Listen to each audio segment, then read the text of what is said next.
Hey, you are now listening or watching the Halos in the Infield podcast, sponsored in part by Noble L Works over on 1621 South Sinclair, where you can get discounts by just mentioning HITI, Halos in the Infield, drink discounts on us, baby.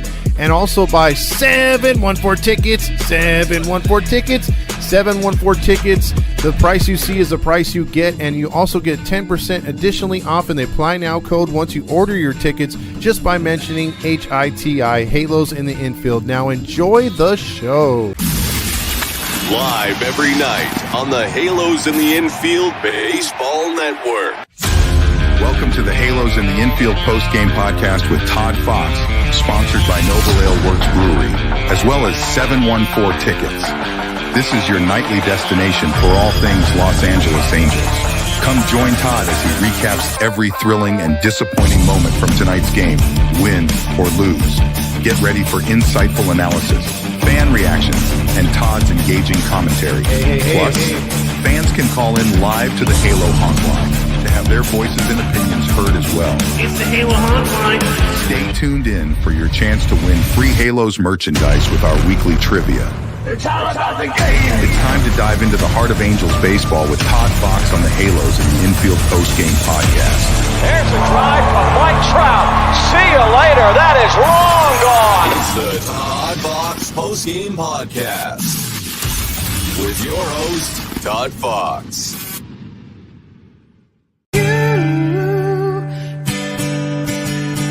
Why do you build me up? Buttercup, baby, just to let me down, to mess me around, and then worst of all, you never call, baby, when you say you will. So I love you still, I need you. Ha, indeed. Hello and welcome into Halos in the Infield, the postgame show, the everyday show for the every man and woman that is a true Angels fan. No honks allowed. However, if you are a honk looking to convert, you have seen the light. You have come to the house of Halos in the Infield, and you will be blessed. You will be cleansed. Not really, but yeah. What do you guys say, producer to the stars? Okay, Randy's on there. He's like, I wasn't expecting that. But this team will make a little nuts, a little fruity pebbles, whatever the case may be. The Angels lose again. Big shocker, because again, on Friday, I came on and said, you know what, that win was nice. I always love when this team wins. When Randy's intro starts, when it says win or lose, Todd's here every night. The lose gets more emphasized every time we do lose. So when we do win and I'm playing that little intro, getting into the start of the show, I'm pretty damn happy. I'm like, all right, the Angels won and everything. But we've seen the same song and dance. We've seen it all over, people jockeying me because I see it.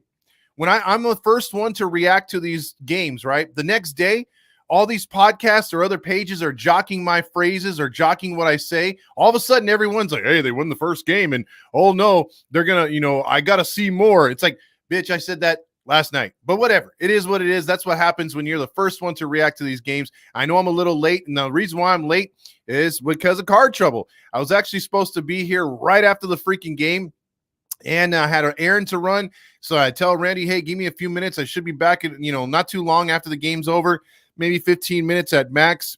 And then what happens? I get a freaking flat. So that's the Angels telling me, man, you suck. Just don't do, maybe Artie Moreno slashed my tire, but I had to go get another tire or get it patched. And that was pretty much another bummer for a Sunday. But getting back to the game, I mean, you knew it was going to happen almost. To surprise you, they would have had to have won yesterday or they would have had to have won today so you can actually break out of a series slump. Your again, only series win was against the Miami Marlins, and you can't take anything from that sweep. Knowing how bad the Marlins are now, how they just traded their best, maybe generational hitter of all time. And he hasn't even been there that long. That's how good he is. First game with the Padres last night, 4 hits in his debut. So with that being said, they're 0-9-1 against everybody else. And today was just no exception. Once again, Griffin Canning gives you a pretty damn good start, gives you every opportunity to score runs, And once again, can't do the job, can't get a run in, can't generate nothing. Well, Todd, the lineup, it continues to be injured. That's every year. The only difference with this season and maybe last season is that Artie never spent. The players weren't brought in to bolster the team. And then what's gotten even worse over the last couple of years is the minor leagues are continually being drained. We've got nothing down there. Look what happened today. Not even a top, well, let's say this guy would be not a top 30, player in any other kind of system. But for the Angels, he's a top 10 catcher out of Rocket City, and he's carted off today. Carted off the field, trying to, I guess, get over to third base, probably tore up his knee or something. I mean, it's routine stuff like that that's happening on the daily for the Angels. Whether it's a serious injury, whether it's a guy going down, whether it's, hey, we're getting rid of a guy or a guy we used to have is flourishing somewhere else. There is continuous bad news just surrounding this organization daily. So you take away all the stuff that you may have heard or may have seen online and everything else like that. Everyone's doubting the getaway day game here against the shit fucks of Ohio. And you're thinking, man, can we finally win a series here? Because not only are we 9-1 in series this year, we are like forever since the last 11 years in Ohio. We haven't beaten them. We haven't beaten them since they were the glorified, awesome Cleveland Indians. And we still haven't beaten them since they turned into the shit fucks. So we don't have any kind of like winning against them at all. We're not even by winning over there. So we're now 12-22. They're now 22-12. And again, they're doing it with a lineup of who the fuck are these guys? Again, I mean, look, you can say Josh Naylor's sort of a household name, but to who? Anyone outside of the state of Ohio really doesn't know unless you play fantasy baseball who the fuck Josh Naylor is, let alone Bo Naylor. And Bo Naylor likes to bonus in the butt every time we play him because he's the one hitting those home runs. Today was no difference with Josh Naylor, his brother. Where did I see that before? I don't know. Last year when Matt Moore threw one right down the middle to him, and he hit I think it was a grand slam or a 3-run blast to put that game away last year. So the Naylor brothers continue to screw us. And what about that Laureano guy? He goes 0 for 3 today, right? 0 for 3, doesn't do anything, but he still winds up affecting the game. And how? Because he goes up there and makes a freaking spectacular catch in the outfield. And out of nowhere. I mean, he goofs around and makes a catch sort of like Renfroe did to start the season last year, where Renfroe had no business making that miracle catch in Oakland. But that's what freaking Laureano does on the routine. So even at a day where he goes 0 for 3, he still affects the game because that ball, if it goes over his head, likely scores a run, and that changes the complexity of the game. Instead, Griffin Canning's having to pitch absolutely perfect, runs into a little bit of trouble in the 6th inning, and I don't know who to blame this on. But in the end, the pitcher still threw the pitch, and you have every option to shake him off. Not much time as you used to have, granted the 15 seconds in between pitches. But literally think about this. He has a 1 ball, 2 strikes against a guy who's 3 for his last 31 in Jose Ramirez. And if you're used to watching NBA basketball, right, and I'll throw this reference in there, the only guy with less expression I've ever seen on an athlete, whether they do something good, whether they do something bad, hell, even when they argue with an umpire or a ref, I've never seen less expression, with the exception of one person. That's Eldon Campbell, that used to play for the Lakers. That guy's face, it was like it was stone. It would not move. He had the same look on his face if he hit a game-winning shot or if he was thrown out of a ball game, right? Same thing with Jose Ramirez. Guy's been struggling. You'd think he'd be high-fiving guys, a little bit happy, crack a smile, do some shit, right? No, he looks bored as fuck. The entire way around the bases, looked bored as fuck when he got inside and guys were high-fiving. He's like, okay, I want to kill myself. What? But that's the type of celebration. That team is as boring as their players. They're so boring.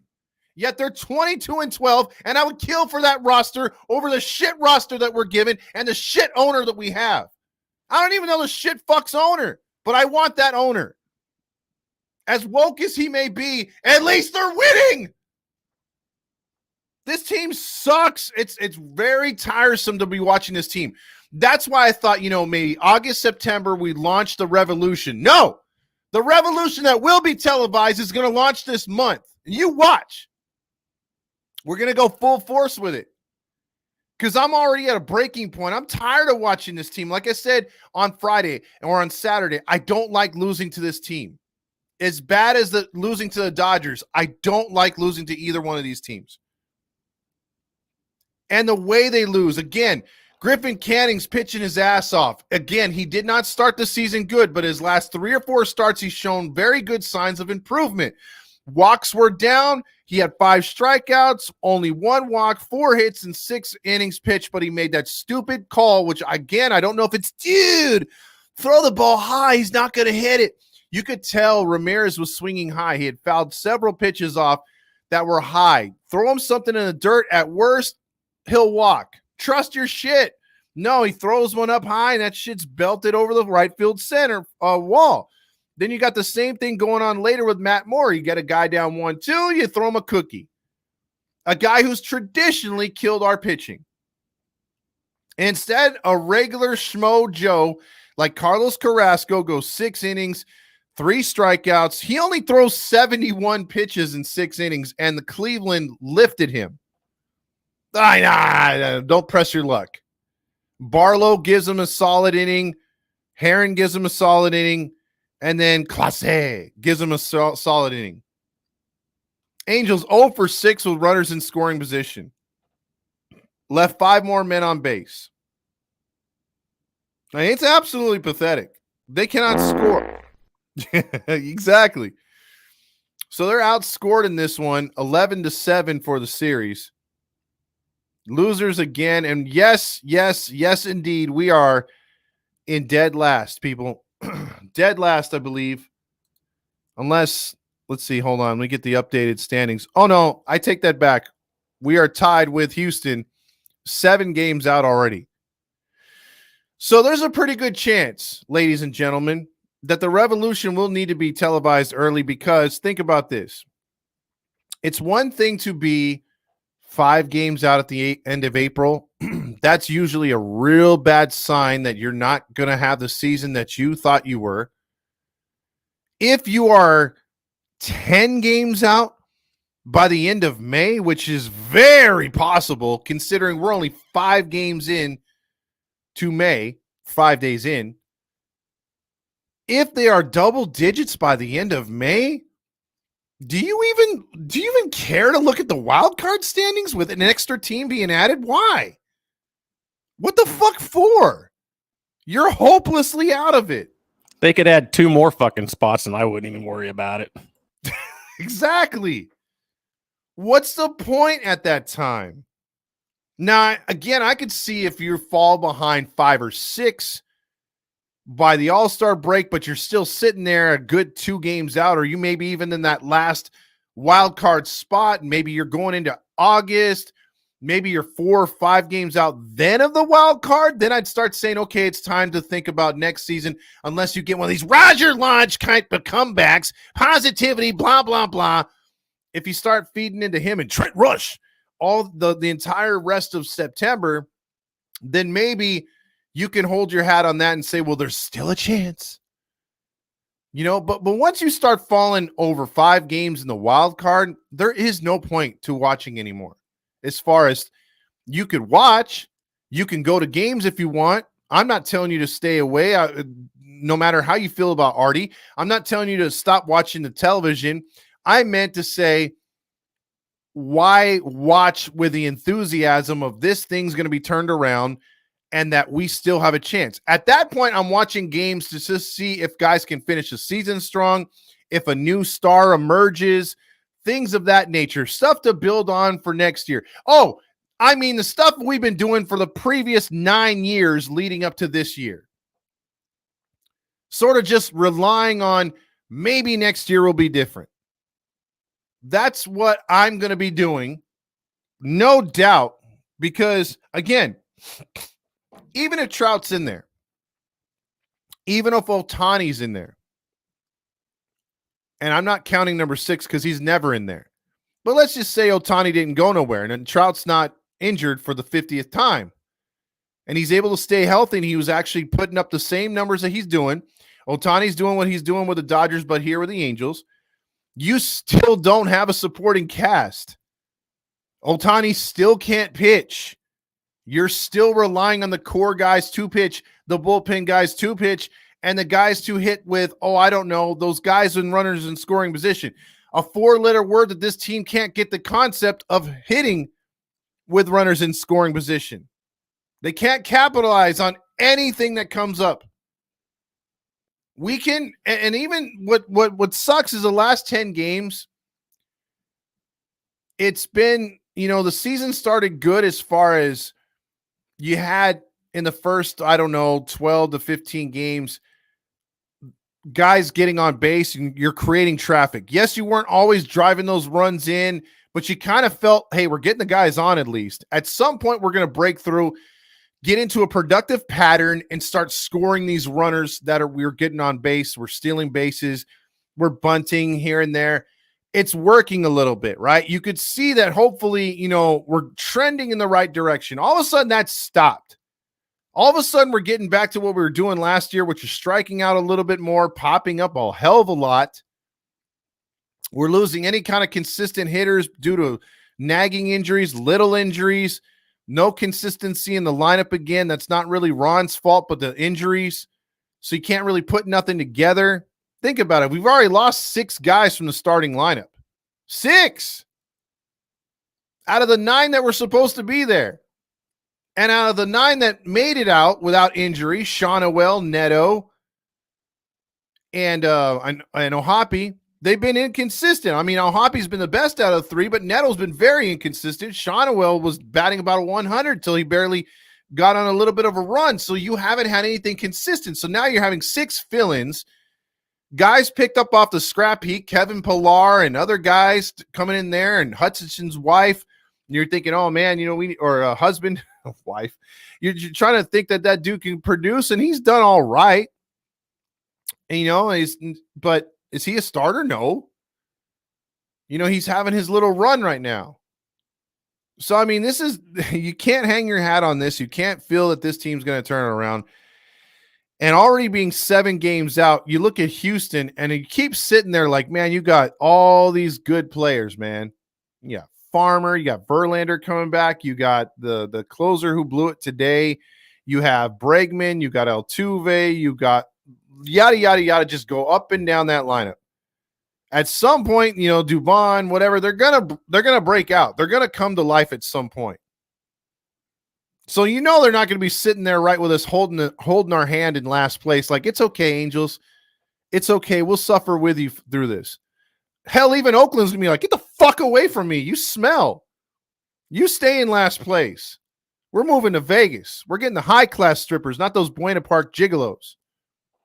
We're fucked. I don't see any kind of turnaround with this team. Again, you're going to see some flashes of greatness here and then. You're going to be like, oh man, what a great way we walked off game 1 the other day. Okay, what are we going to do in game 2? What are we going to do in game 3? Because again, if they win tomorrow, Monday, against Pittsburgh, in Pittsburgh, Lottie fucking da. Okay, you got to win. That's great. Golf clap. Can you do it the next day? Or will you lose that one stupidly and then not produce anything in game 3? Because that's been the story so far. At least we've been avoiding the sweeps except for that one sweep. But pretty much we haven't done anything. Nothing. And you're sitting 7 games out already. The Phalo way. Yes. The Phalo way should be the new moniker and something that we're going to push here on this channel. And the Phalo way does not, and I want to make this very clear. We love the Angels. Everyone on this network loves the Angels.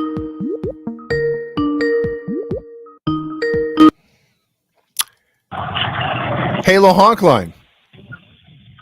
Hey, Todd, what's up? What is up, Fernando? How's it going? Not good. Yeah. Today's game was pretty lackluster from what I was able to see. We obviously were at the game yesterday, and today we watched from a Top Golf kind of indoor golfing simulation thing they had there in Canton, Ohio. But yeah, Canning didn't look that great. Yeah, he pitched his butt off, but they got no support. Well, that's the team didn't look great. I mean, this offense has been lackluster at best. Yesterday, Reed Detmers got overmatched for sure. He definitely deserves himself a hearty plate of nachos.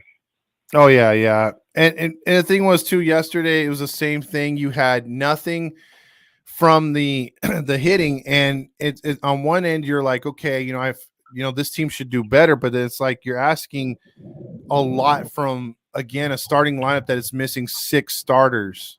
You know what I mean? Like this isn't the team that we put out there on opening day. Yeah, I'll say this. Yesterday might have been the lowest point I've ever felt as an Angels fan. So my buddies and I flew to Cleveland, right, to watch the Angels get their cheeks clapped by Ohio. And we had a group of Amish 18-year-olds laughing at us. And I mean, they were Amish. They very clearly said they were Amish. And yeah, that was a low point. I'll tell you this, and it has nothing to do with their religion, so I could say it. So I would have just told them straight up, you know what? Isn't there a barn to be built at some point around here? Aren't you guys late for that? Don't you have to shave your woman's beard? Jeez. You know what I mean? Yeah, they were nice. I'll say that. One of them had wouldn't stop talking about his truck, I suppose. I don't know. He had a 2020 pickup truck. You mean his horse and buggy? No. I mean, it was a Chevy Silverado with LED lights on the rims. I thought the Amish weren't supposed to believe in that kind of stuff. Wish I was kidding. I wish I was kidding. But yeah, I'll say this about Progressive Field. That's what I called. It was a pretty good stadium. I was pleasantly surprised. I think we all were. The people of Cleveland were all very nice, very friendly. We went up to the guest experiences lady. Well, what do they got to be mad about? What's the one food I have to try?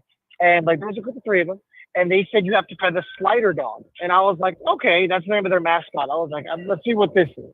It was a hot dog with mac and cheese, bacon, nothing crazy so far, and Fruit Loops. That is disgusting. Yeah, I was the only one in our group brave enough to try it. The other guys did not want to try it, but it was interesting. I'll say that. That's how much did you pay for that?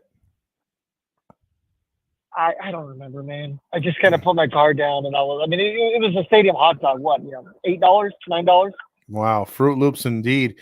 I got to ask you this though. When I saw the video of you and your bro doing the short little, had the graveyard next to the stadium, I thought you guys were joking till you pointed at it first.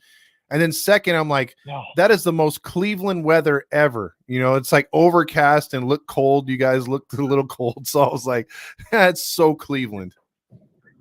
It was not cold. Actually, it's been extremely humid this entire time. And we won't stop talking about how humid and gross it's been. It's been just about raining pretty nonstop too. It wasn't supposed to rain much at all yesterday. It rained pretty hard. Luckily, the game still happened, or maybe unluckily, the game still happened actually. And now we're about 17 minutes away from Pittsburgh here. We're staying like a block or 2 away from the stadium. So tomorrow should be a good time. We're going to go on a tour of the stadium in the morning. We're then going to tour Heinz Field. Nice. And then obviously we got the Angels hopefully winning tomorrow. It's the first game, so I do have faith that tomorrow they'll at least win 1 game. Yeah, I believe we should win tomorrow and then lose the remaining games. Because we're going to get swept. That's how it goes. That's the trend. Win the opening game, the fans start to buy in, and then they just lose. Yeah. This is a clusterfuck. I mean, we were just talking about 7 games out already, and we just started May. So, I mean, even on our prediction show where you simulated on the MLB show, we brought this up a couple times. The worst was 13-18, but you saw signs of progression on that team. And we figured, oh, man, if they could be anywhere close to 500, and even on the video game versions, both times you did it, they got a little better as the season went along. I don't see that happening, bro. Well, the roster is getting worse and worse, right? I mean, even the guys who started off hot are starting to come down to earth a little bit. I mean, Reed Detmers looked bad yesterday. There's no way, shape, around it. I mean, his pitches were flat. He looked good in the bullpen before the game. Had a very good cut to his curveball. Balls were moving, but yeah, man, yesterday he was pitching batting practice. When Bo Naylor gets his first career grand slam off of you, that tells you a lot. If it's Josh Naylor, that's different. That guy's good. But Bo Naylor, who are we kidding? The two guys I'm with are like Austin Hedges stands, and nothing wrong with that necessarily. But when Hedges is taking you deep, Jesus Christ. Well, I know it's sort of like if Squid would hit 2 home runs for us against the other team fan base is like, what the hell just happened? Like yesterday, you had 3 guys who have done nothing all season, put in all the work. You know, the other Naylor brother, you said Hedges, and you had Laureano, who he's asleep with his pillow in hand, standing up, and he still does. He sleepwalks and makes catches against us and hits home runs. It's crazy. Yeah, he hates the Angels for whatever reason. You know, he's very much like Mike Napoli. Difference is Mike Napoli was an Angel, so you know he always had a vendetta against us. That makes sense to me. Yep, that's pretty normal. You know, if you get traded somewhere. But yeah, it's crazy. But last thing I'll say, Pro Football Hall of Fame. I was pleasantly surprised. It was pretty fun. We were there for I'd say about 3 hours, and there was enough to see and do. So. If you haven't gotten a chance to go out there, you being a big football guy, especially a guy like Randy, I would recommend it. Yeah, I had to check that out. But again, I'm very disappointed with their bronze statues. To me, they all look alike. It don't matter what race. I just every time they show them, I'm like, is that Peyton Manning or is that OJ? I don't know. It might be a little more racist if they did have different skin pigmentations on the bronze statues for different people. I'm just saying. I think that'd be a little worse. It wouldn't have to be bronze. I would just say, hey, you know, make a more a better looking bust anyway. It doesn't have to be bronze. That's fair.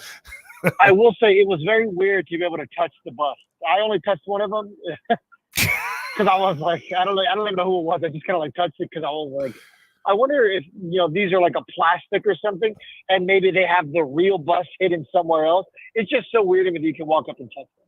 Yeah, it sounded like you meant something else, but we know what you're talking about. Yeah, that's fine. Someone's going to take this clip now and run with it. So. It's probably going to be Randy. And that's okay. Most likely. All right, man. Well, yeah, I'll keep you guys updated on PNC tomorrow. Could have something in the works to have a very good view. I'll leave it as that tomorrow. Sounds good. I did. Did you get enough video though on the side to where we could put that on the page as far as your tour of Cleveland? We didn't get to take a tour of the ballpark, but I know I posted that video earlier, like the little TikTok. I'm hoping to do another YouTube style video like I normally do with like the other stadiums. But yeah, we'll try to get it figured out. But we're taking a tour of PNC tomorrow. So for sure, we're going to do that one. Sweet. All right, brother. Well, appreciate all the work, man. Enjoy yourself out there, and hopefully you can get us a win. Yeah, hopefully the team can get themselves a win at this point. These guys are going to start probably jumping off the Roberto Clemente Bridge tomorrow if they don't. Just do me a favor and pray to Rally Chris that he could use his powers to help us get a win tomorrow. Yeah, I don't know. We might need to get him a new suit or something. A, it's a favor to all of us. And B, maybe that'll reset the juju of this team. It's not good luck anymore, Chris. We need a new suit for you. All right, bro. Appreciate that. Have a good one, man. All right, see you guys. Later. He gone. That's Fernando checking in from the Mistake by the Lake in Cleveland. So there you go. That took me off of what I was saying, but I'm sure it wasn't anything pleasant.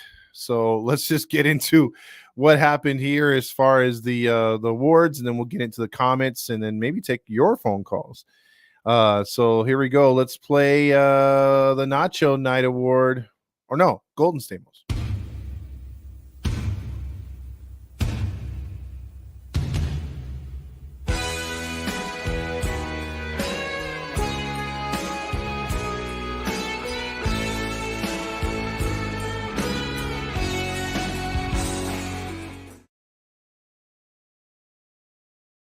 Every time Roger sees that picture of John Stamos, he just licks his lips like LL Cool J does. He's just so infatuated with that guy.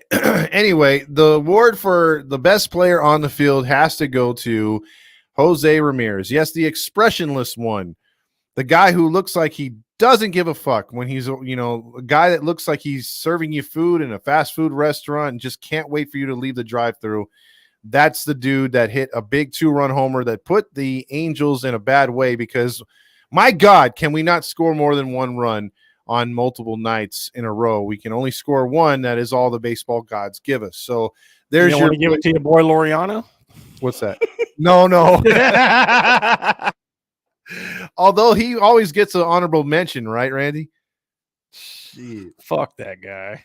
I know. That's the first thing I think about when I think about Laureano. Good God. All right, let's get into the Nacho Night Award then. I love the nachos, gas station nachos. I love those nachos, yeah. Gas station nachos, ow.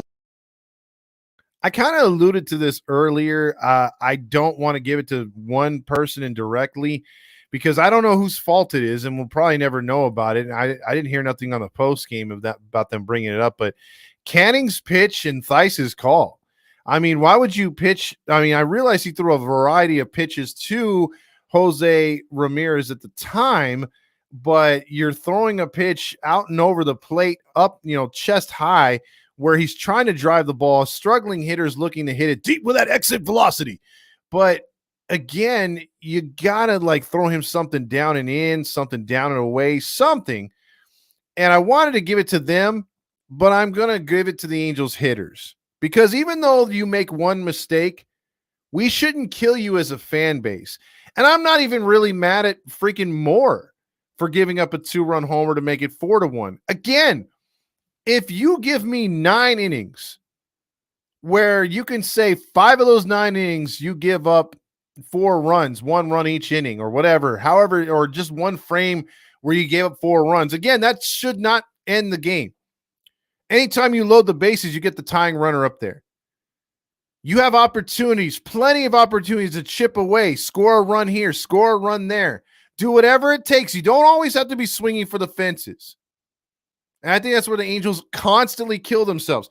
Even if this team is built like the Boston Red Sox in all their glory with all those hitters of Dustin Pedroia, Kevin Youkilis, David Ortiz, on and on down the line, Veritek, all those guys who were hitters, the 2002 Angels who had all those hitters, or you could go to the Giants or any of these teams that have had Bash Brothers type of offense where it's home runs or die. When have the Angels had a lineup like that? So we don't need to be having that mindset. And we keep saying, go back to the drawing board. Try to just get hits, manufacture runs, get guys on the bases, steal bags. You see what happens when Adele steals a base, when he does, or other players steal a base. You automatically are taking the pitcher's attention away from the hitter, and he's focused on you as you're dancing around between second and third. The Angels have shown on many occasions they'll take third base, so the catcher's got to be aware of that. It throws everything off. The more opportunities you have on the bases, the better it is for the batter in the box to be focused. Instead of swinging for the fences, he should be focused on hitting it to the right side because maybe Adele's at first and he's going to want to take off to second base, so swing away. That way, you're not hitting into a double play by hitting the ball right at the second baseman or the shortstop. Maybe there's other ways of doing it. You see first and second base, the third baseman is kind of creeping in. So what? Let him creep in. Try a drag bunt. Make it to where they have no play at third or second base. There's ways of doing things. But nope, that all makes sense. So we can't do that. So let's get into the comments. Angels hitters deserve the goddamn nachos tonight for sure. Real quick, before we move on to the comments, we got to at least do one thing for the crowd.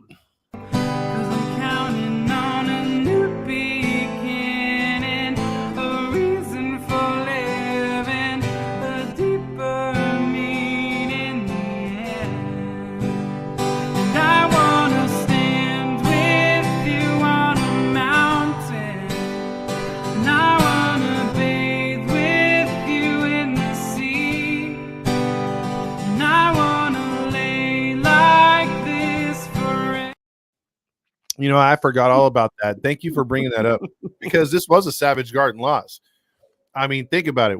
Whenever we have a lead or maybe It could have been a Buttercup. That's why you played the Buttercup right away, because we had a lead for a good, part of the game. But Savage Garden's usually, hey, we lose from first pitch to the last pitch. But we'll take it. It was both. It was Buttercup and Savage. So thank you, Randy. I mean, the lack of offense, I mean, it didn't feel like we didn't do anything, Oh, absolutely. I mean, this was just a waste of time. Dan says, just another Halo loss. Yep. Saucy says, get cooked by Carlos Carrasco. So embarrassing. Anna says, the fucking offense fails again. The Phalo way. Fire the hitting coaches. We just got him. Also, Chubb says, I don't care anymore. It's Spritz o'clock. Speaking of, Randy, I think we have something new for that too. It's Spritz o'clock.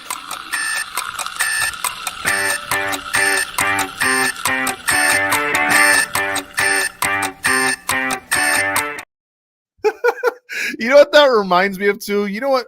Real quick, Randy, and I don't know if you've experienced this in Angel Stadium. I cannot stand buying a tall can from Angel Stadium for several reasons. Not only because they're way overpriced, they're like, 30 times more than what they would be in the regular store, because the $3 can's 18 to 20 bucks. But I love the guys who grab the can from the cooler that's right behind them, pop the top, and then say, just fill out that thing that comes on your monitor real quick before you swipe your card, which is the tip. So you're asking me to pay $18 for a fucking tall can that's worth $3 at best, and then you want me to tip you because you open a goddamn tap that I could do my fucking self? The fuck's wrong with you? And then they look at you all like, you want to tip, and then when you don't tip, because I never tip, because, again, I'm not that type of douchebag. I'll tip at a restaurant when someone gives me good service. Absolutely. No problem with that. If you're popping a fucking top that I can do, you're not even pouring it into a cup. Maybe if you're pouring it into a cup and it's a michelada or a mixed drink, I get it. But if you're fucking popping a top, and it has how dare you? Exactly. And it even has a freaking tip thing that goes all the way up to 30%. Like, what the even if I was rich, it's a big fuck you. I don't think so. Sorry. That just grinds my gears. Oh, and Anna was totally right on this one. Theis channels his inner Kurt Suzuki. And if for all those that don't know, Kurt Suzuki loved throwing the ball into center field. He did that several occasions with his stint here in Anaheim. And Theis is like, bro, get the ball in center field. That'd be so funny. Oops. I'm sorry, Wash. I'm sorry. Also, DFA Shauna, Anna's on that DFA stuff. DFA, dude. Let's see. We are cursed. Win the opener and do jack shit the next two games. That is exactly what we've been doing. Chubb says, Artie is smiling from hell right now. He isn't dead, but that's where he lives. That's his summer home. Chubbs, just real quick. Again, we call that the Phalo way. Yes, Phalo way. You should hashtag that one. Whenever you make a comment like that, hashtag Phalo way. I'm pissed off, and I will take that back. I'm really pissed off, David says. Anna says, this is the kind of game where we play Cleveland rock song. No, I don't want to play that song. They don't deserve it anymore. They're the shit fucks. If you can come up with a Ohio shit fuck song, I'd gladly play it. Josh Naylor in the 8th inning against Matt Moore again, strikes again. Yep, we saw that last year, Anna. Last year, Josh Naylor hit all three games in Ohio in order. Game 1 off of Ryan Tepera, the great Ryan Tepera. Game 2 off of Matt Moore, and Game 3 off of Carlos Estevez. Wow. This doesn't count. We're 12-0 after 33 games this season. Roger Lodge. balls, and Lando Norris wins. Is Lando Norris the guy from the Mariners, right? Because didn't the Mariners win today on a walk-off against the closer? I forgot. I've been trying to keep up with everything. Time for you to check out what I want. I want balls and John Lindora. Also, Thomas Montoya, huge Angels fan. I love him and his father. They're great people. He's over there being a UCLA Bruin, hopefully not getting affected by all those protests. But he's even chiming in with, go Padres. Dan says, my grandson's team is playing way better. They can hit with runners on. 2 doubles, a walk, a pass ball in the same inning, 1 run scored. Oh, no! We suck again! Eric says, wow, is this accurate? 1-9-1? Correct. If we were a college football team, we would not be bowl eligible. Amen, Leaf. What a beast. Also, Halos in the infield, smash that honk button, which is the like button. Chubb says, can't believe we're coming up on 10 years of mediocrity. 2014 seems like longer than that. And a lot of people feel and forget 2011 or 10, 11. Well, 10 was kind of good, but 11, 12, and 13 sucked. And then 14, we were supposed to be decent, but not that good. And we turned into the best team and then ran into the eventual best team in all of baseball, which should have won the World Series, being the Kansas City Royals, but they got beat by the Giants. James Gonzalez says, Eldon Campbell reference. I love it. Yeah, anytime I can reach back and pull something out of my ass, James loves it because he does that all the time. He's a freaking sports almanac at times. Eric says, hey, James. Also, T. Shane says, preach on, brother. Maybe you can perform an exorcism on the cursed franchise. I wish. What's up, Tony? How you doing? Demetrio says, laugh my ass off. Get away, you stink. Patrick says, it is the time to play the Titanic song. And you know what, Patrick? We played that when we were eliminated, right, Randy, last year? And we played that like sort of at the end because, you know, Roger Lodge likes to do his play Wake Me Up When September Ends. That's the song, you know, when I can see the season. That's not a good song to play. Playing the Titanic and just being like, hey, it's been an honor to play with you guys all year, talk to you guys all year. We are cooked. And that might come quicker this year than ever. I mean, we're talking June, maybe July at best. Laugh my ass off, Buena Park hose. I felt that. Demetrio. Maybe switch to the Padres for a spell. That might be the way it goes. No Modelos for Cinco de Mayo. Not tonight, Tobin. I had too much to drink last night. Sega says Amish shit fucks. Fuck Ohio. They might be Mennonites. Mennonite use technology. I did not know that. I did not know there was a difference. I did see a show that came on TLC called Breaking Amish. I'm like, what is this? Is this like a Amish rap group? And it's actually like where they give their teenagers like sort of like, I may be wrong on the time period, but something like 3 to 6 months to go out and experience the world. And if they really like it, they stay out. They're banished. And if they don't, they come back home and raise another barn. Brian says, will the Angels win 70 games this year? You know what, Brian, if you would have asked me that right at the beginning of the season, I would have said, hell yeah, they're going to win 70 games. I say 76, 77. Ron Washington effect, book it. But then I would forget about all the injuries. I'd forget about who owns the team. I'd forget about everything that involves your and my Angels. And then right now, as you asked me that, I'd say 61-101. There you go. 61-101. I will say I follow a guy on TikTok who's a former Amish. And yeah, when you leave, like they really do shun you. Like when he goes back home, his mom's cold as hell to his ass, man. Woo. Yeah, that's terrible. I mean, I get it. There's different strokes for different folks, and I'm not going to shit on anyone's beliefs. Believe me, I'm just only because they took they kind of were making fun of Fernando. Did I take a shot about the barn raising? I'm not taking a shot at what they believe in. I'm not, taking a shot at how they raise their kids. That's on them. That's on the people that are in it. That's fine. But I do know of shunning in different circumstances, and man, that can be rough, dude. If you are X'd out by your family, man, I can understand the people in the set church, whether it's Christian, Jewish, whatever, getting shunned by people that you go to, whether it's temple or whatever. But man, when it's your family, that's tough, man. Little Wayne says, Fernando doesn't know his religions. He's mixed up Amish and Quakers. Amish can't operate motor vehicles or watch television. Ergo, they aren't baseball fans. Okay, so we're getting knowledge. I don't profess to know everything for anything, dude. So you guys are throwing the facts at me. Let it all sink in. Like Randy did the same thing. Like, the Nailers own the Angels. I wish they did. We'd actually be winning. Leaf says the Pro Football Hall of Fame just isn't the same as the Baseball Hall of Fame when it comes to plaques and busts. I agree with that big time. This team core be pretty good in another decade. I think Saucy was trying to say. David says, switch rosters with AAA Salt Lake and totally go all in with these kids. At least they're hungry and give a shit and will play hard. We'll take our lumps, but yeah, they'll play hard. Good thing is the Angels don't have the worst farm system in the league. Who is that, AC? I would love to know who has the worst farm system. Brian says the best case scenario for the Angels this season is we lose 100 games.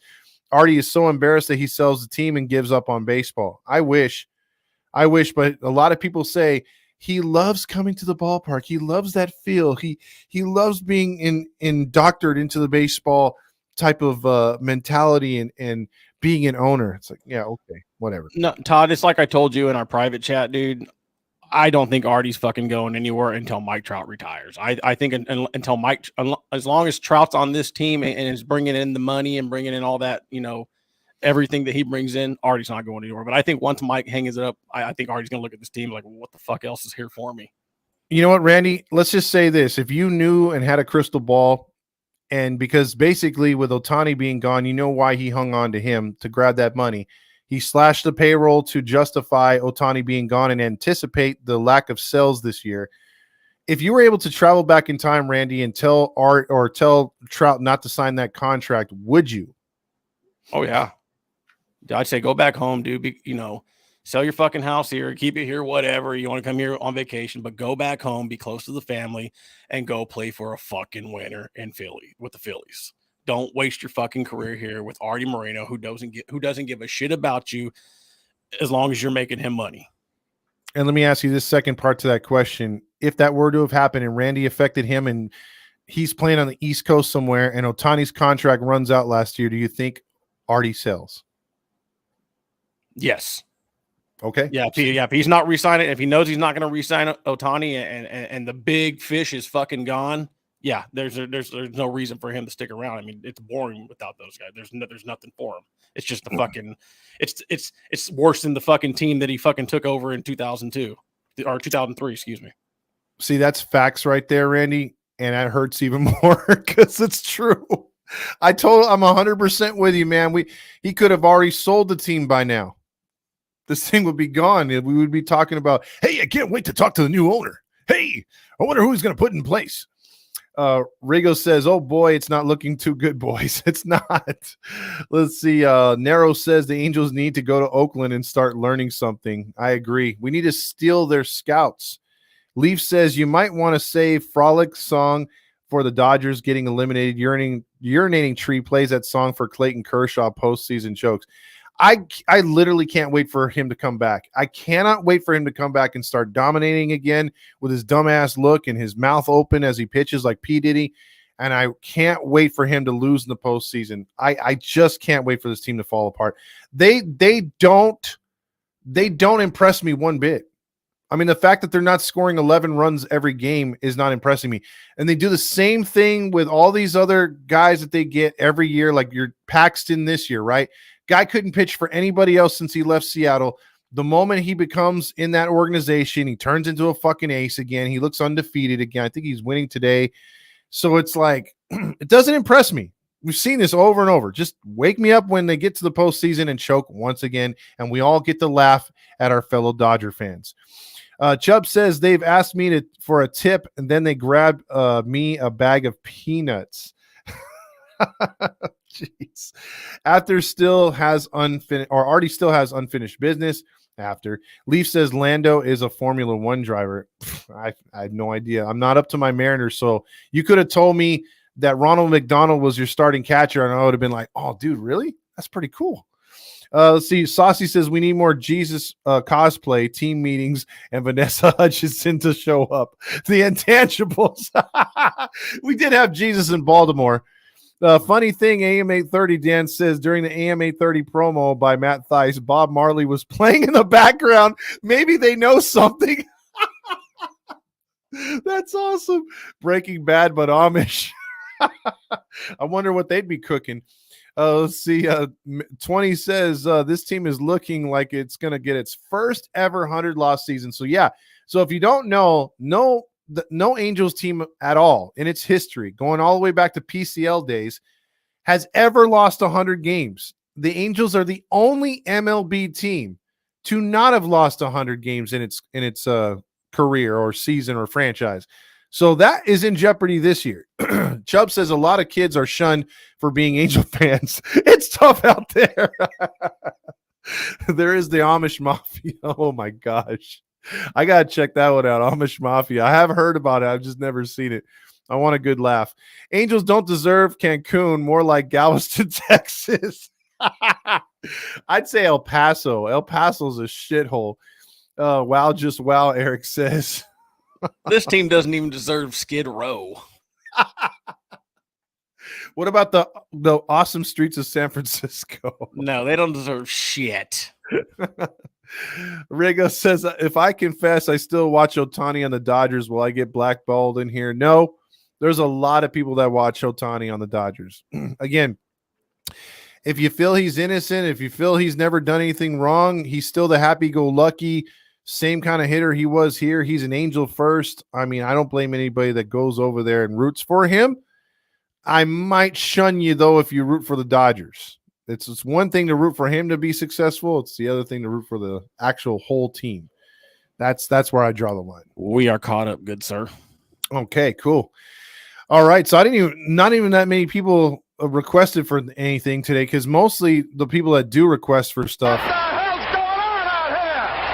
know what the hell's going on out here, and they'll just hashtag it. But I do encourage fans out there to be like, hashtag Phalo Way. We got to have fun with this season, and we will. We're gonna have interviews during the season here on Tuesday. We're gonna have a nice interview talking baseball, the first month of SoCal baseball between Dodgers, Angels, and Padres. And then talk about the rest of the league right there with Lee Hacksaw Hamilton. So the great announcer. Here's a phone call. It's the Halo Honk line. Hello there. What's going on? Is this Leaf? Just relaxing in Seattle. There you go. The weather must be nice. It's getting nicer. I mean, it's definitely as nice as the series went against the Astros with Cal Raleigh with another go-ahead homer. Mm-hmm.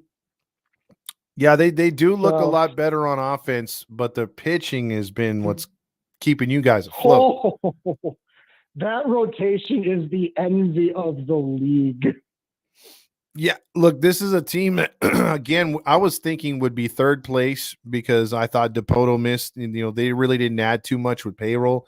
And I thought Texas would regain the Bochy factor, and they still can. And I thought Houston was going to be up there with you guys. But the fact that you guys are taking the bull by the horn this early, that's good for you guys. I mean, you guys are getting something established up there. Yeah, we have. And I think it's also pretty good that we get off to this hot start. We've been on a bit of a hot streak, I guess I should say. But, I mean, it's been a pretty good couple of weeks. Well, is it fair to say, Leaf? Mariners doing well and sorry. No, go ahead. I was going to say Mariners doing well. Seahawks addressing their needs of the draft, which will probably still be better than the Jets, Randy. Let's face it. Is it fair to say, though, motherfucker, Leaf? We got the best roster on paper. Until we fucking play games, you just wait. Maybe not, but I still think they're going to beat the Jets this year because the Seahawks own MetLife. They're undefeated there. He's onto something right there, Leaf. I mean, Randy. Go Hawks. What's the Seahawks record versus Aaron Rodgers, though? We won't talk about that. That's when we had Russell Wilson. So. Okay. Yeah. Shut up. I can't really hear anything Randy says for whatever reason. Oh, okay. Yeah. But he probably must have said something really nasty about me. No, he didn't take a shot. He was just like, fuck you. But I will say this though, Leaf, as far as the Mariners right now, I bet you they're counting their lucky stars right now that they haven't played the Mighty Angels, because I think we would rip them a new butthole if we played them. I think the new bottle will probably do an improved because that's probably going to go well for the Angels. Again, they deserve Galveston, Texas with the dirty water, and they think it's a beach. Yeah. Look, even I can't say that with a straight face. You guys would we'd get shut out every game. The way you guys are pitching, I mean, come on. No chance. Yeah, but all right, appreciate the call, Leaf, and go Hawks. Yeah, go Hawks. There you go. I had to throw that out there, Randy. He's talking Hawks. Dude, we're gonna kick your guys' ass. You know that's gonna happen. Come on. Aaron Rodgers owns them Hawks, baby. Come on. Hey, if we wear our throwbacks, watch out. Throwbacks versus throwbacks. I like that.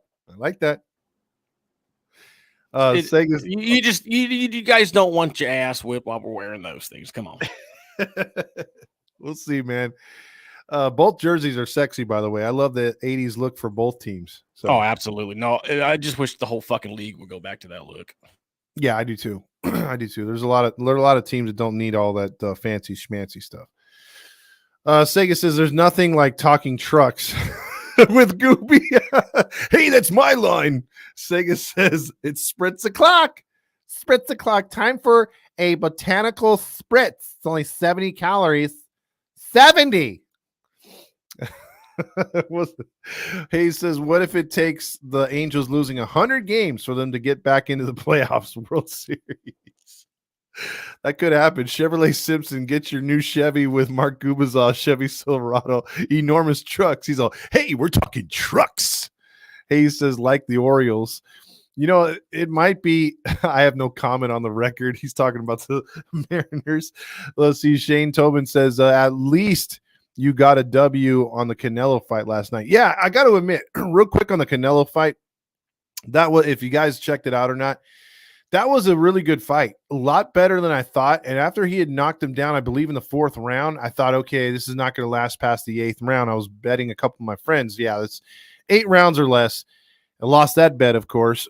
But, you know, I thought the only mistake that I can't say his name right, Mariano or whatever, Fishnet Stockings boy, Oscar De La Hoya, he had that overstretched reach. Like, he had the height advantage on Canelo, but I felt that his reach was against him in a way, because when he went in and he would pitch long ways, you know, kind of opened up his face for uppercuts and body blows, and he took several of those, and to his credit, he stayed up. You know, after that first initial shot to the chin, I mean, he stayed up for the rest of the fight. He took a bit of a beating, and Canelo is so much of a veteran fighter right now. You know, I love his post-game or his post-fight his speech, because he was like, hey, I'm the greatest fighter right now. They try to bait him into it, saying of all time, best Mexican fighter of all time. He says, no, I'm the best Mexican fighter now. And he is, because he played into letting the kid throw all his energy in the first couple rounds, feeling him out, seeing how he's going to box. And if he comes in, then you're able to, you know, he's protecting his face. Like Canelo will give up the nose a little bit in the forehead, but he wasn't giving up the chin. He wasn't giving up the side of his face. And he fought really smart. And when he took his time and he got his opportunity, he made the best of it. So kudos to him. It was a really good fight. And I thought, you know, it wasn't just a technical fight. It was also, you know, body blows. Both fighters took a lot of good hits. So I thought for that's probably one of the best fights I've seen in a while. You know, there hasn't been really that many good fights. Eric says, did we win today? Oh, shit, we lost again. No way. I thought we had unfinished business. Laugh out loud. No, we suck again. Yes, we do. We do, Eric. Dan says, one more month of this and Ram stuff comes out. Yeah, that's true. I mean, look, that's why the NFL continues to kill this market, because, well, not the Rams, because there are no fans except Dan, but like, you know, other teams that they support. We're going to kick their ass too this year, by the way. Yeah. Oh, we want revenge against McVay. I can't stand that motherfucker. I mean, that loss we had this year against them at the stadium pissed me off, dude. I mean, you think I get mad on here? Dude, I was screaming. I was challenging people as we walked out there, like, just come in my face, say something, I'll beat your ass. Like, I was very combative that game. Dude, listening to you, what radio station is this? Washington Chubb says. Sorry, I have a few Seattle fans out there because I'm a Seahawks fan, and plus I guess they don't get this kind of entertainment from Mariners post games. Dan says, at least our team makes the playoffs. Whatever, Dan. Amen, Dan. You too, Eric. Let's see. Hayes says, where is drunky Artie Moreno? I have no idea. That dude just comes and goes. He could be on a vacation with Sapphire right now, for all we know. Whose house? Todd's house. By the way, real quick. As a Rams fan, you have to be disappointed with that, right? You can't tell me you like that. That is one of the stupidest things I've ever heard. You're saying whose house And all the time, you get other people yelling different teams or whoever's playing them. Like, why antagonize the visiting squad and their team when they're usually the predominant members of your stadium? Like why would you do that? Like, after the first year, I would have been like, no, this whose house thing isn't working, because you always hear the opposite side. So, I mean, again, the Rams fan base, I get it. If you're a Rams fan, that's great. I have nothing against you, but come on now, really? Can we retire the whose house by now? Todd Fox, who do you got in the Kendrick or Drake rap beef? I'll say this, Hayes. Rap is not the same as it used to be back in the day, and they wouldn't be making ballads into rap battles. So Kendrick's wasn't blown away. I don't even know why they're fighting, to be honest. So, yeah. Eric says, laugh out loud. It's definitely not the best idea. Again, you're antagonizing the other side. I mean, the Rams could do a lot of things. I think the thundering ram, when it comes down the street, you know, the penis logo, I think that's pretty cool. But just remove the penis from the face, and you might have something with that. But as far as the whose house and that guy yelling it 3 or 4 times, that is the most like, I really, I'm not autistic, and I do have a child that is autistic, so I understand the noise canceling headphones for kids that need them at monster trucks, and the importance for autistic people to have them at baseball games and sporting events, concerts, because it's too loud, or the fireworks. I get all that, right? My point being is, I want some of those noise canceling things for every time that dumbass comes on there and goes, whose house? Like terrible. It's just like the DJ that comes to the pond or the Honda Center. He sucks ass, and then he migrates his way over to Angel games, and guess what? He's 0-2 as a fucking DJ at the Angel Stadium too. Brian says, wait, hold on, I missed that one. Do the Angels play the Marlins again this year? Nope, that was our one and only chance. I'd have Eric Dickerson come out to games and talk shit. He's a Rambassador.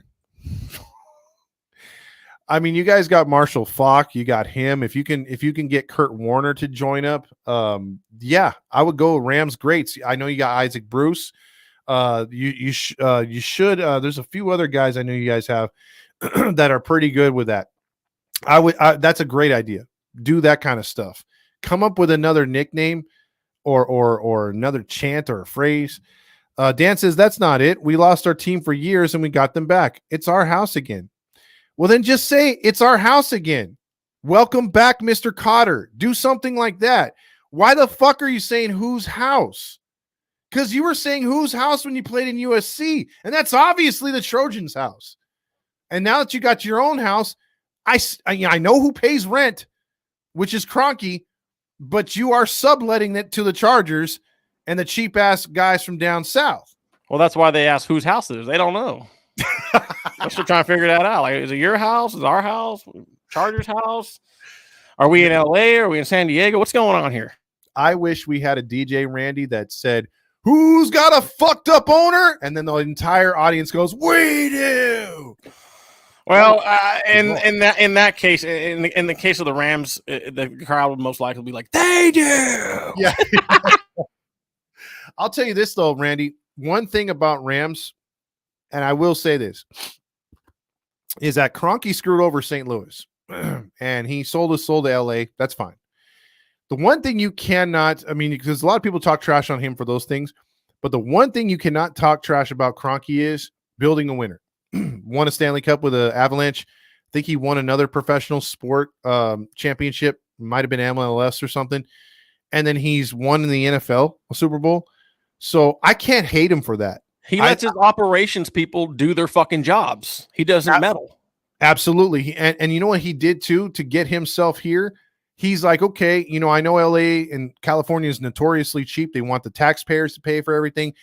He did not do what 95% of the owners do. He just said, hey, no public funding. I'm taking care of this. It's on me, guys.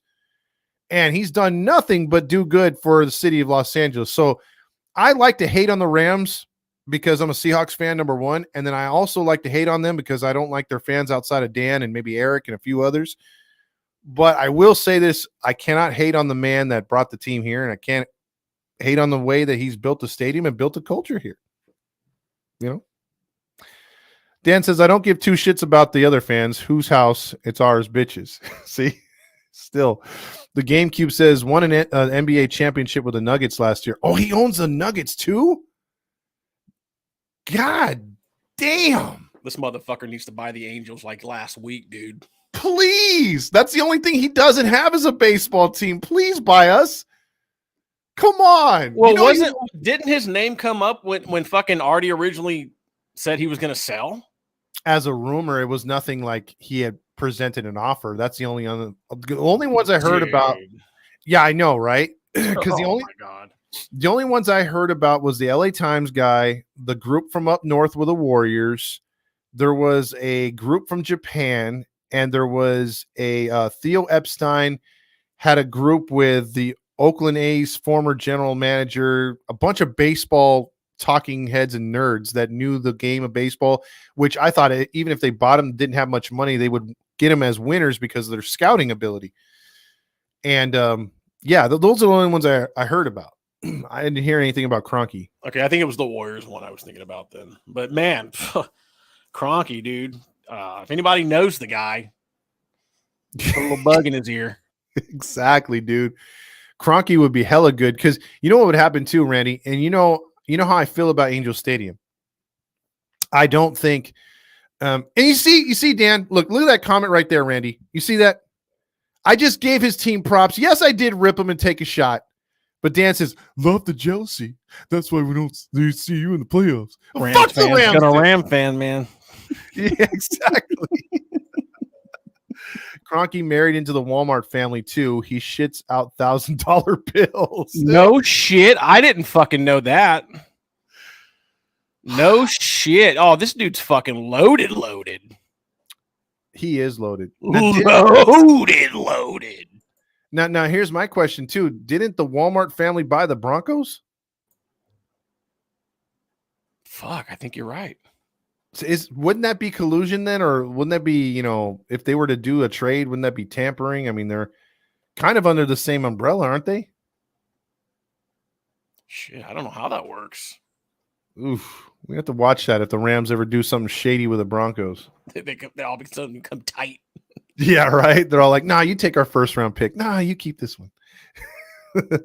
Man, but yeah, that's how starved we are for an owner, man. That's tough, dude. That is really tough. That's the end of the comments, brother.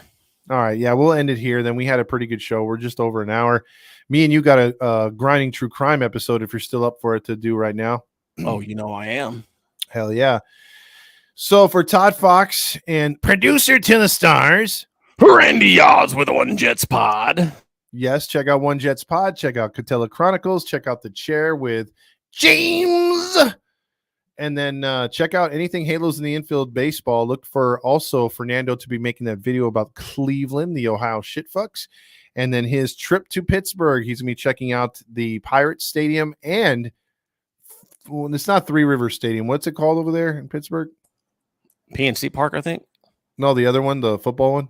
Oh, Heinz Field. There you go. It's Heinz Field. I don't think it's Heinz Field anymore. Oh, they changed the name on that too? I think so. That's stupid. I could be wrong, but I could have swore they did. Oh, well, most likely you're right because nothing ever good sticks around,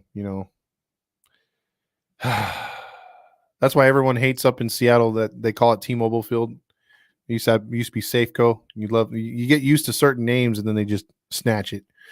But the last thing I'm going to say about Kroenke is I think if he would have bought the Angels, he would refurbish Angel Stadium. Or hell, he might even demolish it and build a super stadium. Who knows? But I would hate that. I could deal with a refurbishing, but them tearing down that beautiful ballpark, too many memories for me, brother. No, yeah, that would. I mean, as much shit as we give that stadium, mostly because of Artie, but yeah, to watch that thing fall to the fucking floor, dude, I'd cry my fucking eyes out, bro. I would too. It would be fucking tough. I mean, 30 years of going to that place, at least a couple times every year. Shit. Oh yeah. I'll tell you this real quick story before we get out of here.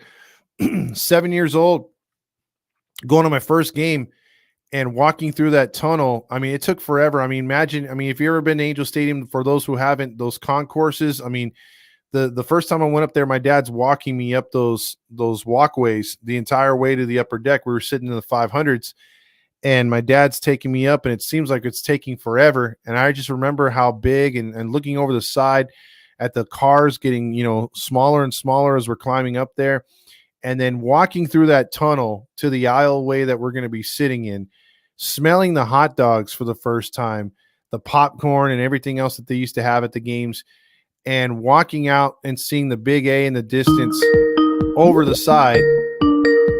It just blew me away, man. It was intense, dude. It's just seeing the ballpark. Amazing.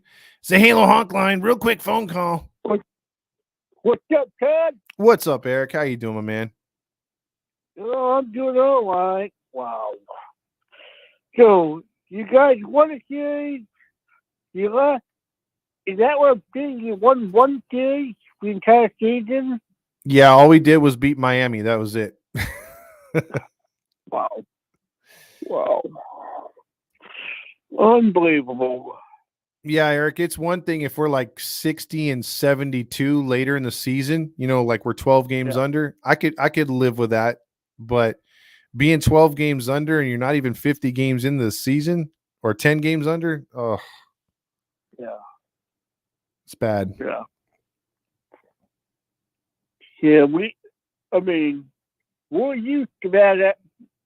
I'm kind of used to that stuff out here in Seattle, of course. But, yeah, we're doing really good this year. Yeah, you guys look much better. You're getting back to the way you guys played in 2022. So, for your sake, if the Mariners keep playing like this and Houston keeps taking a dump, it's going to come down to you in Texas. Yeah. But you might have to worry about Oakland there too. I mean, Oakland's not exactly going away either. I kind of hope, but I don't think the AL West could get 4 teams in this year. Mm-hmm. But if they can, and Houston takes that spot away from Oakland, wow. Whatever happens, Oakland's had a heck of a year. That's true. Yeah, whatever they do is definitely a plus.